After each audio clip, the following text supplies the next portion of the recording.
Hi guys, I'm back on Ball Sense as promised with the UEFA Europa League review of all the games that happened last night, and it was an exciting night for football. Some absolute shockers, some great goals, and all in all, it's balanced well this Europa League first leg, going into the second legs that will take place next week. So, let's get straight into it. The first game we'll talk about was Napoli 3, Salzburg nil.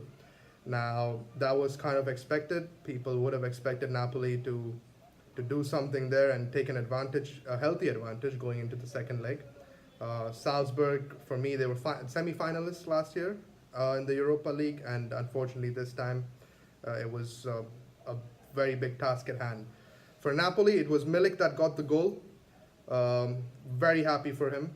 Um, he had to be taken off in the last game against Juventus because he had a good game, but unfortunately Napoli were down to 10 men, and he therefore had to be taken off. I feel really bad for him because he was playing well up until that point, and Malqui had an absolute shocker, a nightmare performance, and unfortunately he had to be sacrificed. The second scorer of the game was Fabian Ruiz, a wonderful goal, left-footed on the volley. Two very good goals for Napoli. And the third one was an own goal. So, unfortunately, for Salzburg, a 2-0 deficit would have been a little bit better to take back to Austria, but unfortunately, it's a 3-0, and you have to say now, although football is unpredictable, you have to say Napoli are all but through to the next stage, and it's going to be interesting to see who they get and how far they go. They are definitely one of the favorites for the competition. On to the next game, Dinamo Zagreb 1-0 win against Benfica. This was a very shocking game because I thought Benfica would do something and Benfica would get a positive result.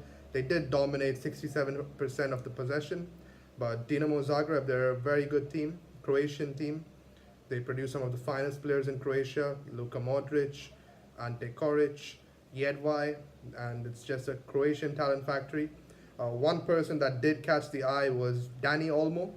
He's a 20-year-old Spanish player who was in FC Barcelona's youth academy in the La Masia of Barcelona, and he's now playing in Croatia. He plays in the number 10. It was great to see him pull strings and play on the counter and do his job.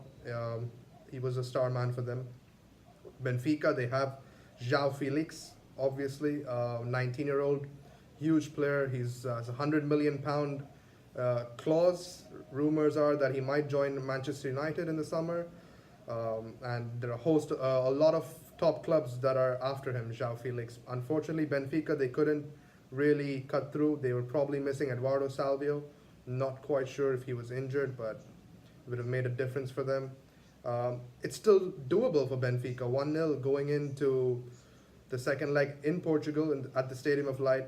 Definitely a chance for them to turn things around, and they dominated possession. So I'm pretty sure they will do pretty much more of the same, and will have more urgency in the second leg. The next game was Eintracht Frankfurt 0, Inter 0. A 0-0 draw there. Kevin Trapp, former PSG goalkeeper, returning back to Eintracht. Top penalty save by him. Penalty saved of Marcelo Brozovic, the Croatian. And again, Inter, it's a tough game, this one, because both teams have good players. It would have been really nice for Inter if they were to get that away goal and that 1-0 win. Eintracht, you would have to say for them, their main man is Luka Jovic, linked with Barcelona. And yeah, all eyes on him. He's a 20-year-old player. He's Serbian. And it's going to be a very interesting second leg at the San Siro between Inter and Eintracht. There will be a scout watch for that because there are some really top players to check out on both sides, and a lot of players from both teams linked with transfers as well. So tune in for that after the second leg, Eintracht versus Inter. Moving on. Now, this was a shock for most people, but for the Arsenal fans, kind of, they know what it's like. Rennes 3, Arsenal 1. Um, Big game. Rennes were up for it. Arsenal's away performances have not been up to the mark, and well, it was pretty much the same story, and they paid the price. To be honest, they started that game brilliantly, had a couple of chances maybe to put the tie to bed even, but everything changed when Socrates got the red card in the 44th minute, and since then it helped Rennes level the game up.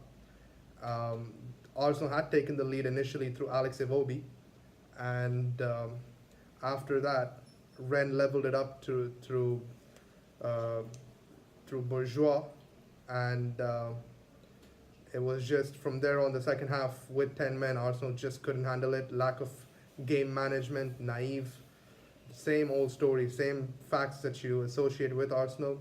Ismaila Sarr in that game, linked with Arsenal, linked with Bayern Munich as well.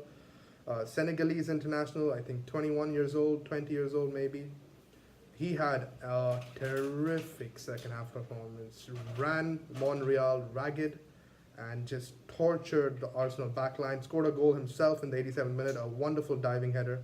A brilliant, brilliant performance from Ismaila Sarr. That, ladies and gentlemen, is one player to watch out for, definitely. He is a top player.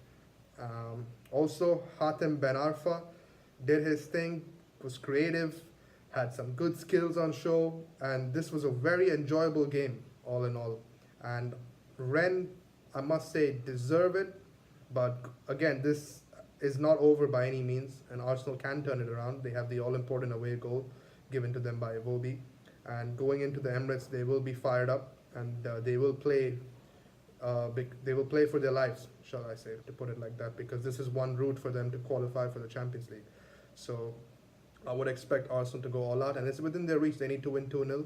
I'm sure they can do it. They have the potential, they have the capacity, and if the big players turn up, why not? It's very much within their reach. Moving on, Sevilla 2, Slavia Prague 2. Now, this was also a shocker, people, because Slavia Prague, you would say, you wouldn't really expect them to get a positive result in two vital away goals. At the Roman Sanchez Pizjuan, Sevilla's home, they don't lose many there, they don't even draw many there. So for Slavia Prague, that's a massive result. Sevilla took the lead in the first minute. Wissam Ben Yedder, now that is a top player. I think he's one of the players that would suit any club, really. He would suit Chelsea, because they need a striker. He was linked with Arsenal before Arsenal could, I think maybe a couple of years back, before they could buy the strikers that they have now, when Wenger was in charge. And Wissam Ben Yedder, he's just a quality player. I remember him scoring against Manchester United in the Champions League as well. And all in all, top player. Slavia Prague, they were 1-0 down, got back into the game by Miroslav Stoch, deflected effort, former Chelsea player Miroslav Stoch, and they just had the luck on the day, because even their second goal, it was Alex Kral who scored, the centre back, and it deflected off his shoulder. And it's a really funny goal, because as he went for the header, it deflected off his shoulder, and he was trying to turn around to see, because he thought the ball would have gone behind him. And unfortunately, when he turned back around, fortunately for him, shall I say, when he turned back around, he saw the ball was in the net, and therefore didn't really celebrate much. So it was kind of comical. But what's not comical is the result, because that's a massive result to take to the Czech Republic. Fans will be buzzing, and Sevilla have it all to do. Although, if you were to talk purely about quality, Sevilla have it in them to turn that tie around. Also, Munir El Haddadi, the former Barcelona man, scored his first goal for Sevilla. It was a cracker as well, straight from a corner, volleyed it in, and a lovely way to get your first goal for Sevilla. So 2-2 that finished, and that will be a very interesting second leg to see who progresses. The next one, moving on, Zenit against Villarreal in Russia. Villarreal pulled off an absolute dream.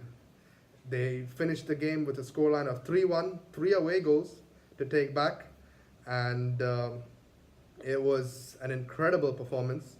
They had Fornals got an assist. Pablo Fornals, he's been linked with Arsenal as a replacement for Ramsey, and he's a top player. He was at Malaga when they had that great Champions League run, or probably maybe a little after that. But he's a top player, and great to see him get that assist. Gerardo Moreno on the score sheet as well. Also, a 20-year-old Samu Chekuizi. Hope I pronounced that properly. He's a Nigerian international, young player, 2021. Big future ahead of him. Pace, skill, and he did not get on the score sheet, did not assist, but it was good to see him play the full game. And Villarreal are well, I would back them now with that result to go in and do the job in the second leg at home, you know. So it should be all but done. But of course, it's football, so you can never rule anything out. We saw what happened in the Champions League. We saw what happened when you take things easy. And Zenit, they scored one goal. They have it all to do, and their goal scorer, Sardar Azmoun. Now, he's an Iranian international, one of the best players of Iran, and currently one of the best players that Iran have produced. And he had goals in the last game. He had goals in the last round. He's a genuine threat. He's young. He can dribble. He's a top player, Sardar Azmoun. Probably linked with some big clubs. Those scouts watching, they will keep an eye. He's a consistent player. So keeping that in mind, I think Zenit still should believe. And of course, it is a bit of a tall order, but I think they can try and get the job done. If they play well, that is. And if Sardar Azmoun really is firing and is able to do it. Although you must say you will have to back Villarreal to finish the job because they're 3-1 up, 3 away goals. Moving on, Valencia 2, Krasnodar 1. Now, the football can be funny because a couple weeks ago, the fans of Valencia were unhappy and they wanted the manager out and all sorts of protests. And well, 2 weeks later, they managed to qualify for the final of the Copa del Rey. They managed to beat Athletic Bilbao at the Mestalla on the weekend, and now they've managed to beat Krasnodar 2-1. Rodrigo, former Bolton player, with a double there. And if you look at his first goal, it was reminiscent of Arjen Robben. It was just a top goal, cutting in from the right on his left foot, curling in. It was a beauty. So that's definitely one to watch out if you've missed it. Rodrigo had the double. One of the assists that he had was by Tony Lato, the left back. Now, in my previous video, I spoke about some of the left backs, and I failed to mention that Valencia have 3 of top left backs. You know, they have obviously Tony Lato, who played yesterday, got an assist. They've also got Alex Centelles, who's 18 years old. He's a promising future left back, and their current first choice left back is Jose Gaya, who is he's well known in Europe, and people are after him. Big clubs, top big clubs, they're after him. He was linked possibly as a Monreal replacement for Arsenal again. He was also linked sometime back with Man United when they were looking for a left back. Jose Gaya, he's a top player, and he's their first choice. But Tony Lato, again, top player, top left back, had an assist yesterday. They're managed by Marcelino. I'm very happy for him. I think he's a good manager. He's a good man manager as well, and it's good to see him do well. And you do feel that that tie is still in the balance because Krasnodar have an away goal. Although I do feel that Valencia should see it out. And finally, Chelsea 3, Dynamo Kiev 0. Now, this one was interesting because a few days ago I made a Chelsea video talking about Maurizio Sarri and talking about his tactics and what he needed to do to make it work, what he needed to do for Chelsea to play better football. And looks like they listened to me because what they implied on the game yesterday was exactly what I had asked for in that video. Giroud with his link-up play, I mentioned it. You know, it was very important for that style of play to have someone with great link-up play. Giroud assisted a lovely back heel to Pedro to finish it off. got the wingers into play. Both wingers scored. Pedro Villan and Hudson Odoi as well got on the score sheet. Another player I spoke about who I thought could have had his breakout season. I thought he could have played a lot more regularly this season if Hazard was playing as a false nine, and he could have scored a lot of goals in the Premier League as well. He's somebody I was really impressed with.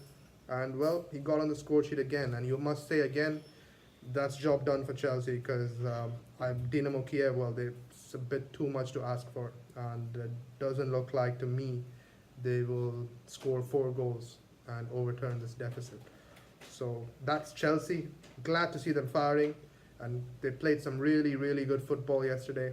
Loftus-Cheek with an assist. Once again, I personally rate Loftus-Cheek more than Barkley and Kovacic, especially because of the English game. I think Kovacic is a good player, but you never know what you're going to get with Kovacic. No one has been able to figure him out. He's worked under plenty of managers, and they weren't able to really get the best out of him. I still think his best performances were when he was at Inter. But good to see Hudson Odoi, Pedro Villan, all the wingers getting on the score sheet, Giroud, and that's what we want from Chelsea. We want them to play their good football. We want Sarri ball to work. We want the entertainment, and that will keep us happy. So that's it for the reviews. There will be more on the Scout Watch. Like I said, the Eintracht Frankfurt Inter Milan second leg will be on Scout Watch. We will look at some of the good players there that can impact and maybe make future transfers and that are top players with potential. And we can also do a Scout Watch. If I get the time, I will do a Scout Watch on the Napoli Salzburg game because there are a couple of players in Salzburg that really are good enough players. Although they lost 3-0, they didn't play too well, but I do think that there are some players on Salzburg that are worth mentioning. So that's not yet confirmed, but definitely one thing for sure, tune in next week. There will be an Inter Eintracht Scout Watch. In the meantime, there will also be some more videos coming out this week as there is Champions League this week. So stay tuned, enjoy, and there's a big game tonight. Enjoy yourself. There's Juventus and Udinese. So enjoy the weekend.